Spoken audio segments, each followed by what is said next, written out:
Bem-vindos vocês que estão. Hoje estamos muito alegres. O povo aqui está alegre hoje. Sabe por quê? A alegria do Senhor é a nossa força. E hoje é segunda-feira. Glória a Deus. Primeiro dia útil da semana. Glória a Deus. Amém. Olha, está terminando. João está glória a Deus porque está terminando. Já é segunda-feira. Fizeram seus afazeres, seus trabalhos. Mas a irmã Maria não para. Segunda-feira dela é 24 horas por 24. Amém? Eita glória!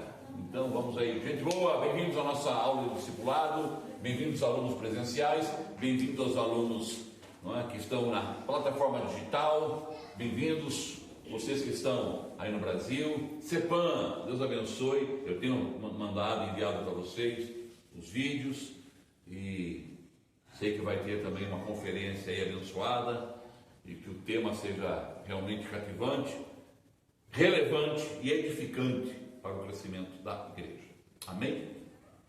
Aleluia. Imagina você faz parte de uma religião em que você é obrigado a usar chapéu, tanto mulheres como homens. É a religião, confissão religiosa ortodoxa, fundamentalista do chapéu. Religião ortodoxa, espiritual, fundamentalista do chapéu. E os homens usam um tipo de chapéu, as mulheres usam outro tipo de chapéu. É obrigado, porque a lei dessa religião, o Deus dessa religião, se não tiver chapéu, ele manda todo mundo para o inferno. Ok? E o líder da religião, o apóstolo da religião, o chapeludo da religião, o homem do chapéu, ele convoca uma reunião com 1 milhão dos membros desta religião. E aí você vê todo aquele amontoado de pessoas cheios de chapéus. Mas aí ele observa e tem um cidadão que não carrega o chapéu, não traz o seu chapéu. O que acontece? O que vocês pensariam? Aquela pessoa, ela seria alvo de destaque no meio daquela multidão. A multidão observaria aquela pessoa sem chapéu. Estão acostumados, doutrinados, se na vida deles a ideia religiosa, a doutrina do chapéu era relevante, importante. Uma pessoa sem chapéu seria o quê? Um alvo de escândalo, rebelião, alguém contra aquela cultura, alguém contra fluxo daquela multidão. E a religião é assim, amados. Jesus viveu nesse tempo. Jesus era o homem sem chapéu, no meio de uma religiosidade cheia de legalismo, cheia de rituais, cheia de religiosidade aparente. E Jesus era o homem sem chapéu. Ele se destacava, ele era diferente. Pensando também, segundo aspecto, uma pessoa contra fluxo. Segundo pensamento, aquela pessoa demonstraria também, a pessoa sem chapéu, que ele pensa. Ele não vai no fluxo da maioria, mas ele é uma pessoa que tem pensamento individual. É uma pessoa, estamos certo ou errado, mas ele tem a sua posição pessoal. Ele tem a sua atitude individual de interpretar, de se portar no meio. E por aí tiraríamos outras conclusões. Se você não puder encostar aquela porta, obrigado, Tatiana. O discipulado, ele tem como característica isso, formar a opinião. Sabe, amados? Nós não podemos ser espírito de manada. Todo mundo usa chapéu. O pastor Bonani agora usa a doutrina de chapéu, recebeu uma revelação e todo mundo tem que usar chapéu, e agora todos usam chapéu, homens e mulheres. Não. O Senhor nos deu algo muito importante. Nós somos sacerdotes, reis. Uma das grandes conquistas da reforma protestante que estudamos até na escola, em 1517, através de Martinho Lutero, na Alemanha, quando ela fixou na Catedral de Wittenberg as 95 teses, era o livre arbítrio, o livre exame das Escrituras. E ele proclamava, e a máxima dele era que cada pessoa tem o direito de ler a Escritura por ela mesma, interpretá-la por ela mesma. É o sacerdócio, né, individual de cada um. E nós estamos aqui trabalhando nisso, para que possamos começar a compreender coisas grandes que Deus tem para cada um de nós. Isso não significa que vai virar libertinagem, não, é liberdade. Liberdade não é libertinagem. Liberdade traz consciência. A liberdade em Cristo Jesus traz o Espírito de Cristo Jesus. Ninguém precisou doutrinar Saulo. Saulo se converteu e ele mesmo disse que ele recebeu diretamente direção de Deus. Ele não andou com Jesus no ministério terreno de Jesus. Paulo não executou 3 anos e meio com Jesus no seu ministério histórico, físico. Paulo é chamado apóstolo, tanto é que ele não é considerado por muitos apóstolos. As pessoas, inclusive, da comunidade, dos discípulos, não aceitavam ele como apóstolo, porque ele não tinha caminhado com Jesus, ele não tinha vivido um ministério direto com Jesus, interpessoal com Jesus. Ele mesmo disse que foi um aborto, ele nasceu depois. E Deus foi trabalhando nele, e ele foi recebendo consciência, visão, e foi crescendo. Hoje nós estamos correndo um grave erro, tenho batido nessa tecla com vocês, para que nós sejamos inteligentes, saber. A Bíblia diz que nós temos que examinar tudo, reter o que é bom, saber reter as coisas. Porque nem tudo que eu digo amém está certo. A visão, nós vamos ver hoje que a visão não é um fim em si mesmo. Nós vamos ver hoje que a visão é um processo. A visão, ela tem toda uma história. A visão que Deus nos dá, ela vai sendo construída, cada tijolinho, cada trabalhar diário, nós vamos construindo a visão do Senhor. Amém? Então vamos para a página, hoje a página, eu disse para vocês, né, estudarmos aqui, vamos lá. Vamos pôr aqui a página, não está por aqui. Aí, é a visão, é a página 24, 23? 26, né? É a página, deixa eu ver, 24. Página 24. A visão do apóstolo Paulo. Amém? Dito isso, mais uma vez, bem-vindos, em nome do Senhor. Chegou mais um aluno aí, Mateus, ex-cobrador de impostos, se converteu, caminhando com Jesus. Tatiana, vem aqui desse lado, Tatiana. Você é aluna também, passa a Macedônia e ajuda-nos. Quem recebeu essa visão? Quem se lembra? Quem recebeu essa visão? Um anjo do Senhor apareceu, um homem apareceu, característico lá da Macedônia, e disse: passa a Macedônia e ajuda-nos. Aí Paulo começa o trabalho dele na Europa. Quem se lembra? Foi Paulo que recebeu essa visão. Que um varão macedônico aparecia para ele e dizia: passa a Macedônia e ajuda-nos. Então hoje, dentro da visão, dizemos a Tatiana, passa a Macedônia e ajuda-nos. Vamos começar então a leitura. Sara, está com a página aí? A aluna Sara, que é a primeira aí da fila, que está com... Vamos ver aí com a aluna Sara. A visão do apóstolo Paulo. Vimos na abertura do capítulo anterior que o apóstolo Paulo teve uma visão, a qual ele afirmou ao rei Agripa não ter sido desobediente. Encontramos os detalhes dessa visão no livro de Atos 9 ao 9.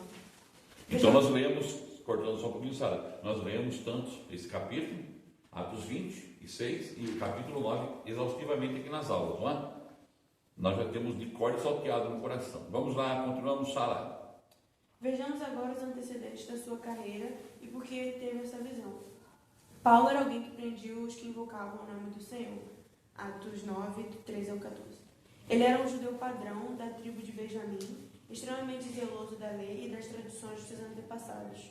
Ainda jovem, avantajava-se em relação aos seus contemporâneos e entre os judeus da sua geração, tornara-se um líder.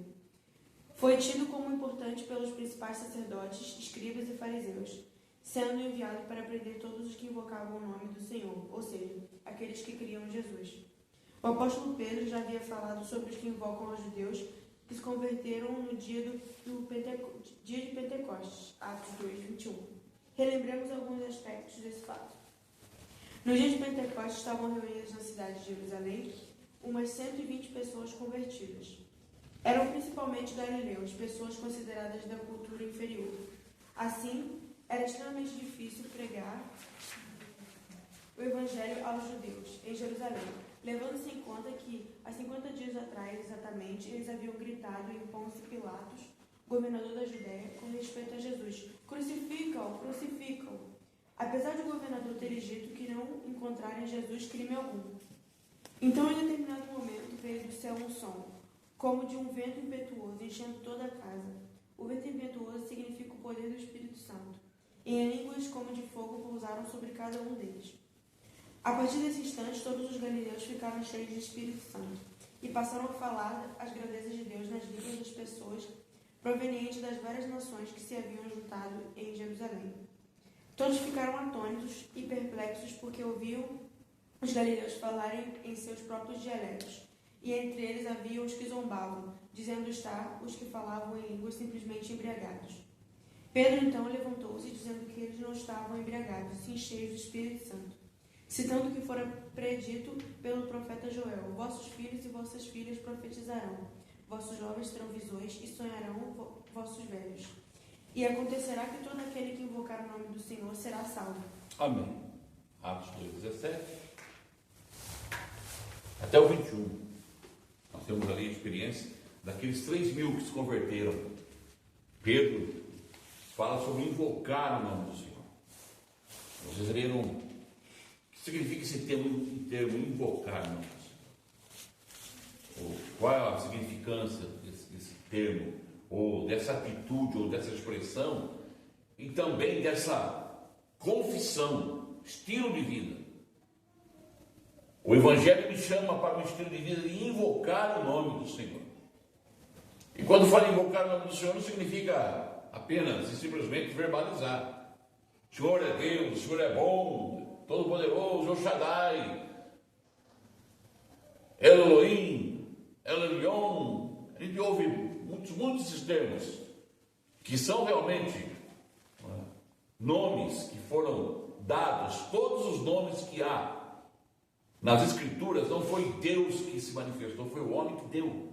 O único nome que Deus fala acerca de si mesmo não é nome: eu sou. O Senhor diz a Moisés: mas em nome de que Deus eu irei? Lá no Egito há um panteão de deuses, há deuses para todos os tipos e níveis de confissão. Ele disse: você vai no nome do eu sou. Não tem nome, Deus não tem nome. Todos os nomes que você encontra desde Gênesis até o Apocalipse são nomes que o humano, o ser humano, ele verbalizou, ele criou, ele sentiu inspiração de dar a Deus. Você pode ver. Todos os nomes que você encontra na Bíblia são eventos que aconteceram, marcaram a vida de homens, e aí os homens denominam aquele momento, aquele evento, dando a Deus um sobrenome, ou seja, um nome e mais a razão desse nome, o efeito daquele momento de milagre. Por exemplo, vocês se lembram de algum Jeová Jireh? Pertinho ali, no Gênesis, quando Abraão vai sacrificar o seu filho Isaac, e Isaac pergunta: pai, olha, temos aí o cutelo, temos a madeira, temos aí o altar, está tudo feito, mas onde está o cordeiro? E Abraão diz assim: o Senhor proverá. cordeiro para si mesmo, o Senhor proverá. Jeová Jireh, o Senhor da provisão. E aí hoje nós temos esse negócio de provisão que virou um momento ali que era muito específico, muito santo, mas muito santo mesmo. Vocês perceberam que para o Senhor prover tem que matar algo? Hoje virou uma doutrina, né, mano? A doutrina hoje, né? A teologia da prosperidade. Jeová Jireh é usado assim, mas peraí, para você ter Jeová Jireh na vida, você precisa entregar algo, que é mais daquilo que você vai receber. Um filho é mais do que uma ovelha, não é? Um Isaac não era mais aquela ovelha, mais do que aquela ovelha que o Senhor preparou? Então vamos ver a nossa. Viu como é importante a visão? Não dá para usar o chapéu de todo mundo, nós temos que ter. Por isso que a leitura, o Espírito Santo vai nos clarificando nas Escrituras, é muito importante irmos aos detalhes, interpretar o contexto, toda a leitura, todo discípulo de Jesus, ele tem que mergulhar. Eu quando estou num texto, estudando um texto bíblico, a primeira coisa que eu procuro é me internalizar, eu quero interiorizar aquele momento, eu quero entrar na mente dos autores, eu fico no teatro de ações daquele momento. A partir dali, eu começo a perceber o que aconteceu naquele momento. Tudo que implica aquele momento. Por exemplo, usando o sacrifício, ali em Gênesis, de Abraão, levando seu filho para Moriá, para imolar o Isaac. Então eu vou caminhando com ele 3 dias, eu vejo a aflição, toda a implicação, um filho que era o filho da promessa, que era um filho amado, de repente o Senhor pede o filho em sacrifício. E a partir dali, construir todo o meu entendimento acerca do que significou Jeová Jireh. Jeová Jireh não é um nome que sai assim, não sai da noite para o dia. É uma coisa que é processada com muitos suor, sangue e lágrima. Então, vida discipular, Senhor, abre o meu entendimento para que eu veja. Amém? Então, invocar. E aí começa a se invocar. Por exemplo, lá no início nós falamos aqui em Gênesis, em 7 começa a se invocar o nome do Senhor. Invocar. Mas o que significa? Então, Sara, aliás, o tópico de hoje é o quê, Sara? Visão e invocar. Visão e o invocar. Amém? Qual é a divisão aí do primeiro tópico? Primeira divisão. Visão e a sua relação com a invocação. Visão e a sua relação com a invocação. O que Pedro está dizendo sobre se invocar? Que invocar o nome do Senhor será salvo.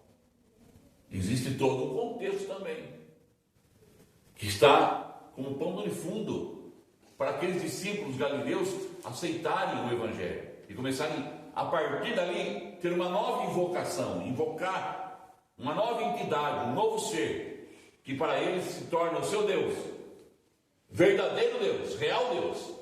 Então, A religião judaica invoca Yahvé.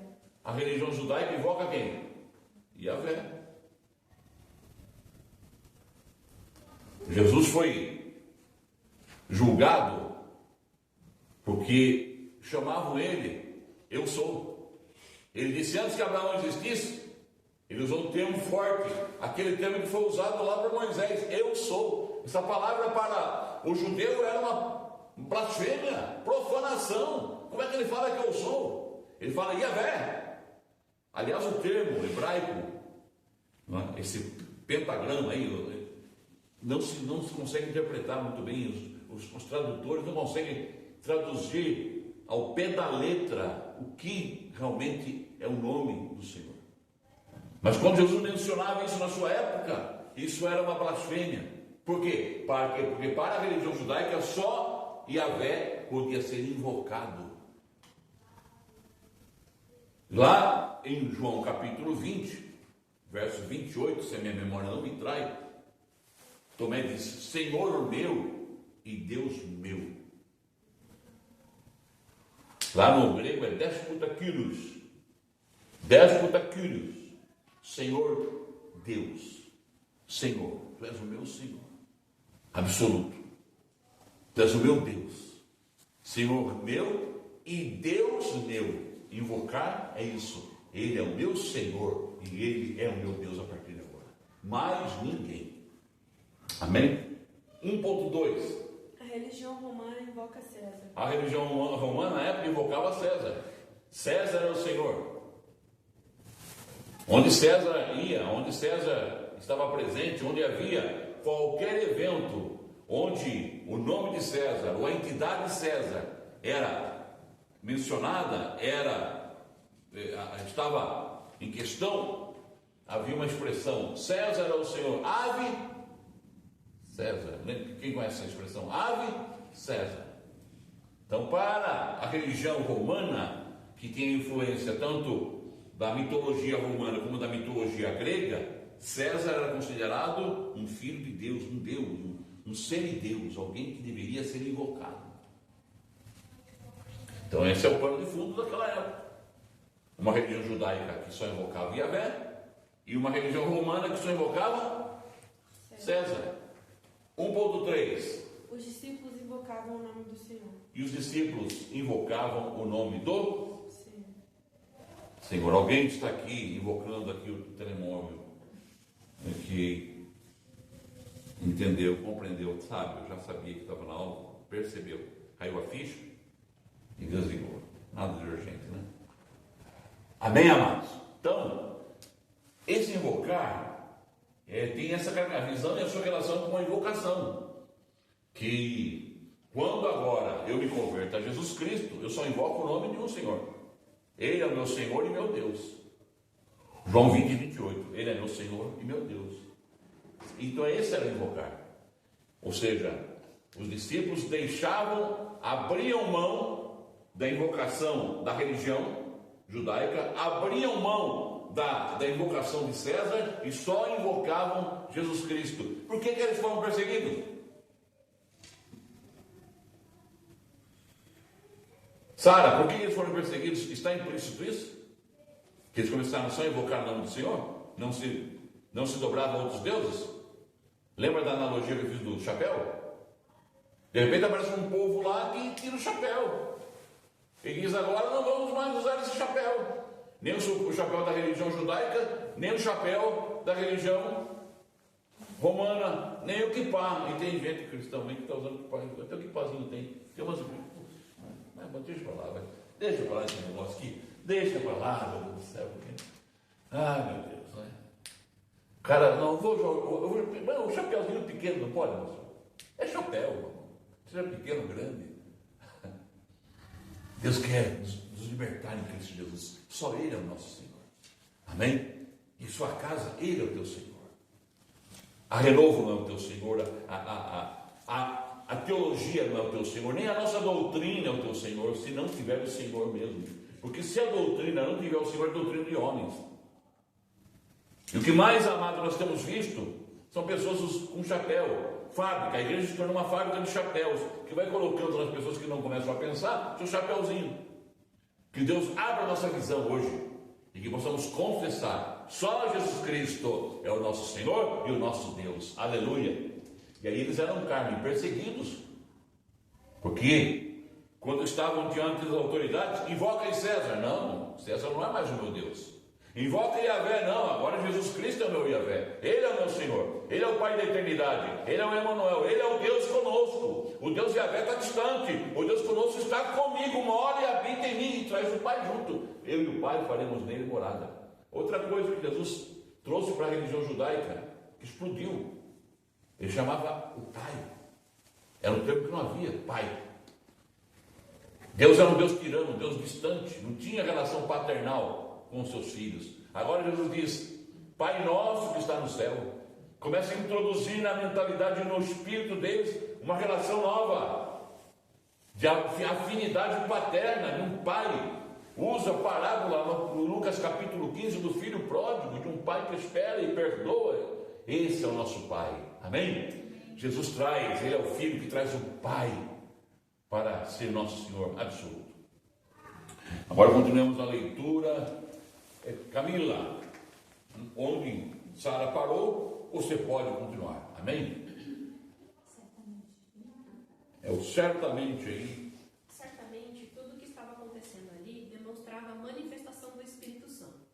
De modo semelhante, se você quer ser salvo, há somente uma coisa a fazer: invocar o nome do Senhor. Somente invocando o nome do Senhor, uma pessoa pode ser salva. Invocar é uma questão de vida, por isso invocamos o Senhor para ganhar vida. Os judeus que creram e foram batizados começaram a invocar o nome do Senhor, chegando a 3.000 o número de convertidos nesse dia. Em outra ocasião, o número de convertidos chegou a quase 5.000, havendo uma característica em comum nesses dois fatos: todos invocaram o nome do Senhor. Então, vejam bem, está entendido essa simplicidade do invocar o nome do Senhor? E aí, Camila, não é invocar apenas como uma frase de efeito, um clichê, ok? Não, invocar. Como aquelas mulheres, ontem nós lemos, acho que foi em João 11, Marta e Maria invocaram o nome do Senhor. Como o Anderson canta, aquele paralítico, aquele cego, dizendo, gritando: Jesus, filho de Davi, tem misericórdia de mim. Invocar o nome do Senhor. Invoca-me e eu te responderei. Aclama a mim, aclamar também. Jeremias 33:3, clama a mim, invoca-me e eu te responderei, anunciar-te-ei coisas grandes e firmes que não sabes. Amém, amados? Louvado é o nome do Senhor. Compreendido, Mateus? Compreendido? Mateus, nosso ex-cobrador de impostos. Mas eu vou colocar ele para cobrar agora a pessoa quando fizer. Mateus, quando fizer o almoço aí, você vai sair cobrando o pessoal aí. Deixa eu ver. Olha, eu sou bom nisso. Você é bom nisso? Opa, olha aí, tá vendo? Olha aí. Eita vida. É, sempre tem alguém bom em uma coisa, tá vendo? Olha, a Renovo cada dia mais está ficando mais, não é? Eclética. Cada dia mais seletiva nas suas aptidões. Olha aí, temos aí o Mateus cobrador. Aleluia. E falta, você cobra bem também ou não? Não, falta não. Aí sou perna de pau. Aí está certo, tá vendo? Não pode ser perfeito em tudo, né? Continuamos a leitura, Camila. Paulo, nessa época, ainda se chamava Saulo. Ele recebera a autorização dos principais sacerdotes para prender os que invocavam o nome do Senhor, e até dava o seu voto favorável aos que os matavam. A perseguição em Jerusalém chegou a tal ponto que pouco se ouvia invocar o nome do Senhor, pois os que assim procediam já estavam presos, ou desencorajados de invocar, ou tinham sido dispersos, fugindo de Jerusalém para outras regiões. Foram não só para outras regiões da Judéia, mas também para as terras gentias, incluindo a Síria. Atos 8 nos diz que os discípulos foram dispersos, exceto os apóstolos, e estes, por onde passavam, pregavam o Evangelho, invocando o nome do Senhor, e igrejas eram estabelecidas. Então, no capítulo 7 de Atos dos Apóstolos, temos o primeiro martírio. Estevão morre porque ele invocou o nome do Senhor. Pode ver. Estevão pregou Jesus Cristo, invocou Jesus Cristo, manifestou Jesus Cristo. Os judeus irados apedrejaram ele, e Paulo estava ali, Saulo consentia na morte dele. Diz o capítulo 7 que lançaram as vestes de Estevão aos pés de Saulo, tiraram as vestes dele e apedrejaram ele. Apedrejaram. E Paulo consentiu. E no capítulo 8 já inicia. Após isso, Paulo incitou uma grande perseguição contra a igreja, e aí houve aquele êxodo, aquela chamada diáspora da igreja. A igreja saiu de Jerusalém, aquele povo, e foi disperso para a Judéia, Samaria, e foi até os gentios, para a Síria. Então vejam bem o quadro já, com o preço de se invocar o nome do Senhor, de ter Jesus Cristo como Senhor. Gerou perseguição. Hoje nós estamos num país livre. A nossa Constituição dá liberdade de culto para nós, graças a Deus. Graças a Deus, estamos aqui ministrando, a porta está aberta. Qualquer autoridade, qualquer policial, qualquer pessoa que chegar aqui e ver que é uma reunião de uma comunidade que ela está integrada, que ela está registrada, que ela está legal no país, como nós, Igreja Batista Renovo, ele vai nos cumprimentar e ou ele fica na reunião, pode ser salvo, que benção, né? Se converte aqui, ou então ele vai nos deixar em paz. Estamos pregando o bem, pregando a paz, pregando Jesus, invocando o nome do Senhor. Mas há países que não, você sabe disso. Há países que são fechados, são países que proíbem, invocam outros deuses. Nós não precisamos mencionar aqui, até por respeito, porque nós não queremos condenar nenhuma religião, nem diminuir nenhuma religião, nem também aqui enaltecer nenhuma religião. Nós queremos dizer que há muitos lugares onde o nome de Jesus não pode ser mencionado, a não ser na Arábia Saudita. O Jorge Jesus, o treinador do Benfica, dizia, né, que o povo lá que eram todos muçulmanos, no campo de futebol diziam: I love you, Jesus, I love you, Jesus. Quem viu essa reportagem do Jorge Jesus? É uma figura, o Jorge Jesus, ex-treinador do Benfica, né? Que ontem acho que ficou triste, mas é outro assunto. Ele disse que o que ele impressionou, que ele estava num país islâmico e estava num campo de futebol com 30 mil pessoas, 40 mil, e gritavam: I love you, Jesus, I love you, Jesus. Só que o Jesus era o Jesus do futebol, porque se fosse o Jesus que nós servimos, meu irmão, já o Jorge Jesus já estava. Então, são questões aí. Há países que têm a política, o governo é chamado teocrático. O que é um governo teocrático? Um governo democrático é o governo do povo para o povo. Governo democrático, né, é o governo do povo para o povo. Governo teocrático é o governo de Deus, de Deus para o povo. Amém? Até essa expressão que nós usamos como evangélicos, o Brasil é de Jesus, o Brasil é dos brasileiros. O Brasil é um país democrático. Eu sou de Jesus. Deus nos livre de teocracia evangélica no Brasil. Deus nos livre, porque aí vai ser aquele negócio que eu falei para vocês do chapéu. Vamos entrar naquilo que vai ser obrigatório. E aí vai acontecer como aconteceu com a Igreja Romana. Quem não fosse católico romano também morria. A Santa Inquisição. Porque religião, quando se torna teocrática, ela se torna uma Santa Inquisição em nome de um Deus. Nós não servimos desta forma o Senhor. Nós somos livres. A nossa geografia não é um país. A nossa geografia não é uma cidade. A nossa geografia é Jesus Cristo. Eu sou o caminho, a verdade e a vida. Olha a geografia aí, tão clara para nós. Em nome do Senhor. Isso, irmão, temos que desenvolver esse aspecto. Porque há muito interesse. Muita gente usando o nome de Jesus. Muita gente fazendo política do nome de Jesus. Não, Jesus não precisa de política. Jesus não precisa que se faça a publicidade dele. A publicidade de Jesus Cristo é eu, como carta viva, sendo lida por todos. Mais nada. Segundo ponto, então, aí, esse Saulo, quem era esse Saulo? Camila. Saulo, currículo 20, nova visão. Qual o currículo 20 aí do Saulo? Currículo da vida dele. 2:1? Judeu, tribo de Benjamim, fariseu, membro. Membro do? Membro do Sinédrio, doutor, cidadão romano. Judeu. Tribo de Benjamim, uma das 12 tribos de Israel. Fariseu, dos fariseus, ele disse que ele era fariseu. Ele não se contentava de ser só fariseu. Ele era fariseu de fariseus.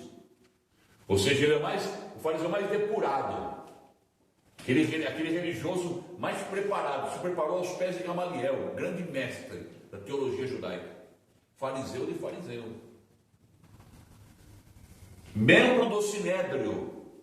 Sabe o que era o Sinédrio na época? Tribunal dos judeus. E ele fazia parte, ou seja, se ele tinha cartas do Sinédrio para perseguir e matar, é porque ele fazia parte do Sinédrio, ele tinha autorização, ele tinha um documento, ele era ligado ao Sinédrio, ele fazia parte de um tribunal. Por isso Paulo tem, na sua bagagem, se você ler todo o livro de Atos dos Apóstolos, vê os escritos de Paulo, quando você fala sobre justificação, por exemplo, quando Paulo usa o termo justificação, eleição, quando Paulo usa o termo, na sua teologia, propiciação, imputação, são termos que a gente vai desenvolver durante os estudos, são todos termos jurídicos, porque Paulo era um jurista, conhecia a lei, se aprofundou na lei, era membro do Sinédrio, ele não fazia as coisas, quando ele matava, ou sacrificava, ou prendia alguém, ele lia um texto, você está sendo preso porque você está dentro dos direitos da lei e tal, está, enfim, fazia toda uma condenação ali, e pronto, levava o cidadão preso, ou morto, ou martirizado. Então veja o poder que esse homem tinha, doutor da lei, respeitadíssimo, um homem poliglota, falava várias línguas, e cidadão romano, por quê? Porque ele era de Tarso, na Síria, ele nasceu debaixo do império, ele não era cidadão que não comprou, ele adquiriu por naturalidade a cidadania de cidadão romano. Esse era o currículo vitae dele. 2.2. Após sua conversão, passou a invocar o Senhor. Após a sua conversão, passou a invocar o Senhor. Lá em Atos 9:5, quem pode ler para nós? Primeira palavra que sai da boca dele, quando ele conhece Jesus Cristo, primeira palavra que sai da boca de Saulo, aquele que só chamava Yahvé de Senhor, aquele que só chamava a religião do Senhor, aquele que era fariseu dos fariseus, quando ele sentiu o cheiro do pó, caiu lá, com a cara no chão. Primeira palavra que sai da boca dele, qual foi? Atos 9:5. E ele disse: Quem és o Senhor? Quem és, Senhor? E disse o Senhor: Eu sou Jesus, a quem tu persegues. Está vendo, Carmen? Ele disse: Quem é, Senhor? E o Senhor disse para ele: Eu sou Jesus, a quem tu persegues. A palavra, só a palavra Senhor. Invocou já ali, Senhor. Amém, amados? Eu me lembro quando me converti, e eu quero dizer a você que tive uma conversão genuína. Eu saí de uma reunião dizendo: O Senhor Jesus Cristo agora é o meu Senhor. Aleluia. Foi uma loucura, foi uma doidice, foi revolução dentro da minha casa, na cabeça do meu pai, foi situações com os amigos, colegas, mas eu tive um encontro real com Jesus, aleluia. Eu experimentei isso aqui não estou dando de teoria, não é retórica, é realidade. Jesus Cristo é o Senhor. 2.3. Recebeu uma nova visão. Recebeu uma nova visão. Amém? Agora continuemos a leitura. Qual é o próximo que está com Emília? Que está ao lado da Carmen. Dessa forma, Paulo, tendo pouco o que fazer em Jerusalém, pediu então autorização para prender cristãos em terras gentias, e assim rumou para a Síria. No caminho para Damasco, subitamente uma luz do céu brilhou ao seu redor, e Paulo ouviu uma voz que lhe dizia: Saulo, Saulo, por que me persegues? Para Saulo foi uma surpresa a declaração daquele que lhe falava do meio da luz, pois ele jurava servir a Deus, perseguindo os cristãos. Então perguntou: Quem és tu, Senhor? E do meio do brilho daquela luz, Jesus lhe disse: Eu sou Jesus, a quem tu persegues. Paulo, então, entendeu que perseguir os que invocavam o nome do Senhor era o mesmo que perseguir o próprio Senhor. E muito mais do que ter ficado cego fisicamente, embora por 3 dias, a verdade é que os olhos de Paulo cegaram-se definitivamente para as coisas do mundo. O Senhor queria dar-lhe nova luz, uma nova visão, por isso mandou-o prosseguir para Damasco, onde recebeu o batismo através de Ananias, invocando o nome do Senhor. Então a sua visão foi restaurada em todos os sentidos. Nós abordamos isso na aula passada, e aí termina esse bloco aqui da segunda divisão do tópico. Então, esse Saulo recebe uma nova visão. E essa visão se torna a grande chave do ministério de Paulo, preservar essa visão. Um dia Deus abriu nossos olhos. Nós estávamos cegos. Não era assim? Não foi assim a nossa vida? Eu na minha natureza carnal, humana e ignorante as coisas de Jesus, eu achava que estava certo. Para mim tudo estava certo. Meu programa de vida, respeitava as pessoas, nem tanto, mas naquilo que era para a minha vida, naquilo que era fora o íntimo meu, eu sabia que estava tudo bem, não prejudicava ninguém, não matava ninguém, tinha lá meus vícios, pagava, não cobrava ninguém, tinha minha vida. E achava que estava certo. E um dia Jesus entrou na minha vida e abriu, e eu percebi que eu estava cego. Eu estava cego. Aquele caminho estava certo no meu conceito, mas quando eu recebi uma mente nova, eu percebi que essa mente deveria governar a minha vida. Ela era muito mais excelente. A questão, meus amados, entre a filantropia, a bondade, a religiosidade, ser uma pessoa boa, é bom. Agora, ser uma pessoa bem melhor no conceito de Jesus, aleluia. E aí uma nova vida, um estilo de vida muito mais excelente começou a governar a minha vida. Uma visão nova despertou a minha vida. E eu nasci de novo. E aquela visão carnal ficou cega. E uma visão nova se estabeleceu na minha vida. Como Paulo ficou 3 dias cego. Para que, ao abrir os seus olhos físicos, tudo começasse a se processar de forma nova. Por isso Paulo diz, se alguém está em Cristo, nova criatura é. As coisas velhas se passaram, que tudo se fez novo. Uma nova visão. Continuemos agora a leitura. Quem está com a página aí? Maria vai terminar nessa voz elegante, forte, convincente, eloquente das Minas Gerais. Maria. Após declarar ao rei Agripa que não... Maria, leia forte, não em gripa, hein? É rei Agripa, não é rei em gripa. Agripa. Isso, aleluia. Após declarar ao rei Agripa que não fora desobediente à visão celestial, Paulo descreveu-lhe como fora comissionado pelo Senhor. Nos versículos 16 e 18, o Senhor lhe disse: mas levanta-te e firma-te sobre os pés, porque por isso te apareci, para te constituir ministro e testemunha, tanto das coisas em que me viste, como daquelas pelas quais te aparecerei, ainda, livrando-te do povo e dos gentios, para os quais eu te envio, para lhe abrir os olhos e os converteres das trevas para a luz, e da potestade de Satanás para Deus, a fim de que recebam eles remissão de pecados e herança entre os que são santificados pela fé em mim. Amém. Só quem teve o olho aberto pode abrir os olhos de outra pessoa. Está aqui. Foi isso que o Senhor disse? Te enviarei para abrir-lhes os olhos. Está aqui o texto. Que levarei os gentios para os quais eu te envio, para lhes abrir-lhes os olhos. Só quem teve a visão aberta pelo Senhor pode abrir a visão do outro. Aleluia. Está aqui, maravilha. E aí a Maria leu, vai continuar a ler. Leia até o final, Maria. Cortei só. Mas apenas a gente tem um raciocínio do que é a visão do Senhor. A visão do Senhor é Deus abrir a minha visão para que eu possa abrir a visão do outro. Aleluia, em nome do Senhor. E Deus vai dar a nós, discípulos de Jesus, aqui da Renovo, a capacidade de abrir muitas visões de outras pessoas em nome do Senhor Jesus. Amém, amém, amado. E ele acrescentou ainda como agiu para ser fiel a visão que tivera.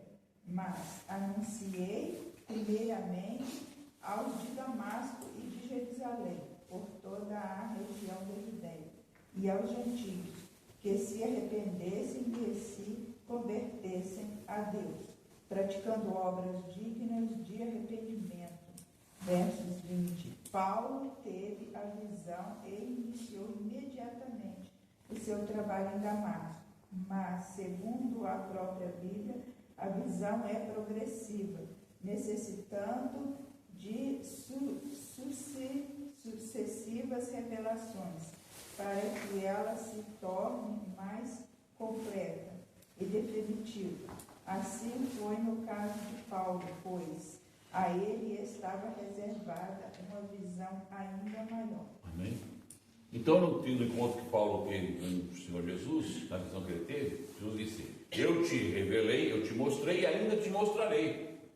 Ou seja, a visão, ela não é um fim em si mesmo, mas ela é processual. O autor fala muito bem. E aí, consegue ter a visão daquilo, Maria? Sua visão alcança aqui? Ponto 3, não? Então, ela transmitiu, delegou a Camila a responsabilidade. Camila, está enxergando, Camila? Então tá bom. A visão inicial: missão, progresso, conclusão. Visão inicial, missão, progresso, conclusão. Paulo, a visão era o seguinte: ela tem um início, ela tem uma missão, ela tem um progresso, ela tem uma conclusão. 3.1. Saulo recebe uma visão inicial. Não foi isso que nós temos aí em Damasco? Ele recebe uma visão inicial. Não está completo. Paulo não é o... Já não sobe no púlpito. Já. É o Paulo, vamos botar ele já no púlpito. Não. Esses dias devia ter uma batalha entre a mãe e a filha. Tem um... Fala pra você, irmão, tem coisa que é incrível, tem coisa que... Faz parte, né? Como diz o Bambam, tem o Bambam lá que foi lutar lá com o Bambam, faz parte. Cara, Bambam, olha, eu vi uma cena ontem de jogo de futebol, o rapaz estava no campo, caiu, aí puxaram ele, depois puxaram de novo. É coisa doida. Mas a Pepeu, a Pepeu numa, como é? A mulher do Pepeu Gomes, Baby do Brasil. A Baby do Brasil soltou lá aquele torpedo lá, né? Tudo bem, eu acho. É convicção dela. Não estou aqui julgando lá, não. Mas aí a filha disse: olha, mamãe, olha, filha, meu irmão, minha mãe, sabe, a minha mãe era uma atriz, uma artista, uma mulher cantora, ela é uma mulher de fama, e é mesmo. Então o pessoal já evangélico já botou ela no púlpito. Eu também, a filha também, eu já fui diferente. A igreja, o pastor entendeu que precisava de um discipulado. Fiquei 6 anos sendo trabalhado, aprendendo, recebendo. Então a diferença, não é?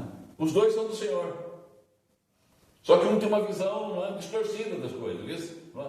Está meio, precisa de ajustar. Está meio míope. Outra já começa a crescer, desenvolver. Mas é importante a visão. E o importante é quando nós nos sujeitamos ao Senhor, como Paulo, dizendo assim: Senhor, se o Senhor disse que a visão é progressiva, que Ele deu a visão agora, mas não é o fim em si mesmo, é apenas o início, que ela ainda vai se cristalizar, se clarificar, até que ela se conclua, que ela se complete. Senhor, me ajuda, irmãos, eu estou recebendo a visão. A visão que o Senhor tem na minha vida é todo dia. O Senhor está trazendo coisas novas. Essa aula daqui hoje é mais um detalhe do processo da visão que eu procuro passar para os irmãos, aquilo que eu recebo do Senhor. Porque só aquele que recebe a visão tem autoridade para passar a visão. Está aqui, tão simples. É tão simples. Não precisa complicar. Que nem hoje eu vi aí Spiritual Summit. Quem estiver me assistindo aí, por favor, não, vamos menos. Portugal tem 10 milhões de habitantes, irmãos, menos. Maior evento espiritual da história, não sei o quê. Sabe essa história que você vê? O pessoal fazendo essa propaganda toda, botando um chapéuzinho, todo mundo. Eu fujo desse negócio. Porque o maior é Jesus Cristo. O maior é o Senhor. Sabe qual é o maior evento espiritual? O Summit de Jesus. Onde estiver 2 ou 3 reunidos em meu nome, ali eu estarei no meio deles. Esse é o Summit do Senhor. Essa é a visão do Senhor. É isso que nós estamos procurando passar. E quando eu ministro aqui, amados, não é um pastor decepcionado, um pastor, não tem. Já ouvi isso, já ouvi a pessoa mandar, você não tem sucesso nenhum. O que você quer, pastorzinho? Pastorzinho. Bem assim. Sou do movimento aí com 300 mil membros. Eu tenho irmãos, eu tenho amigos, eu tenho ministérios, inclusive soteropolitanos abençoados, em que se eu tivesse, eu já estava pregando há muito tempo. Na Bahia eu já tenho convites, já tive convites de estar ministrando, e é gente que vocês conhecem muito bem. Só numa comunidade de 100 mil membros. Dessa comunidade espalhadas ali pela região da Bahia ali. Mas eu tenho uma convicção, e esse é meu amigo, é meu irmão em Cristo, e vem aqui ministrar, vocês conhecem ele. Um homem simples, vem aqui com a esposa, ministra, fica aqui conosco dormindo, e passamos juntos um tempo, um homem simples, humilde. É essa. E nada pode me arranhar, claro que arranha. Quantas vezes, não é? O ego, você recebe uma proposta, vou pegar uma igreja, 3 mil, 5 mil, olha, está em mudança o ministério, você se encaixa no perfil, é tantas, mas eu quero me encaixar no perfil da visão de Jesus. Sabe, amor? Eu estou mais naquela de ir lá para a Amazônia, pegar uns índios, lá ficar, sabe, caçando, pescando e evangelizando índios já, morando numa cabaninha, sossegado da vida, em paz com Jesus Cristo. De madrugadona vendo aquele Via Láctea assim, dizendo aleluia, essa é a minha catedral, glória ao nome do Senhor. Isso que é lindo. Isso que é lindo. O resto é visão de homens. Tentando colocar o nome do Senhor embaixo. Deus não subscreve, Ele não reparte a glória dele com ninguém. Com ninguém. Isaías 42:8, faça isso uma bandeira no seu coração. Eu sou o Senhor, invoca só o meu nome, a minha glória a outrem não darei. Porque toda vez que eu tiro 1% da glória do Senhor, tirei toda a glória dele na minha vida. Ou é tudo, ou é tudo. Então, visão inicial, né? 3.1. Paulo recebe uma visão inicial. Saulo recebe uma visão inicial. Ele fala isso para o rei de Agripa. Ponto 2. Toda visão genuína produz missão genuína. Toda visão genuína produz missão genuína. Onde Paulo está, já está lá dentro do rei de Agripa. O cara disse, você está doido, as muitas palavras que fazem delirar. Você está ficando louco. Mas ele está lá testemunhando. No amor do Senhor. 3.3. Visão, progresso, expansão, conclusão é igual expressão do reino do Senhor. Visão, simples. A equaçãozinha visão, progresso dessa visão, expansão dessa visão, é conclusão dessa visão, igual a expressão do reino do Senhor, que podemos depois ver em Timóteo, 2 Timóteo capítulo 4, versos 6, 7, 8. Timóteo, já estou sendo oferecido em sacrifício. A minha missão termina assim. Eu caí em Damasco, do cavalo, não? E agora vou ser decapitado em Roma. Cheio de marca. Se hoje Paulo estivesse aqui, eu disse, se você permite, Paulo, vê só sua costa aqui, tira a camisa aí, nós ficaríamos assustados. Ele não tinha pele sã na costa, ele tinha uma crosta. Paulo vai aparecer um crocodilo ali. Costa de que nem de um crocodilo, de um jacaré, toda marcada. Do que? Açoites, chicotadas, facada, morte. Paulo já morreu, ressuscitou, acho que nem deu conta. E quem sabe nós também já fomos assim. E o Senhor nos preservou em vida. Amém? Deus abençoe. Está aqui o esboço. Vocês receberão. A aula vai para a página do YouTube, que vai ser editada com a visão do Guto. E a visão dele está boa, graças a Deus. Está boa a visão, né, Guto? Então tá bom. E Deus abençoe vocês. Está vendo? Carmen, você é bem-vinda. Vem na segunda-feira, tão bom, cara. Crescer aqui conosco. Amém? Mais uma aluna. Quantos querem receber a Carmen com a graça do Senhor? Com um forte amém. Amém. Pai, filhos, até a próxima aula.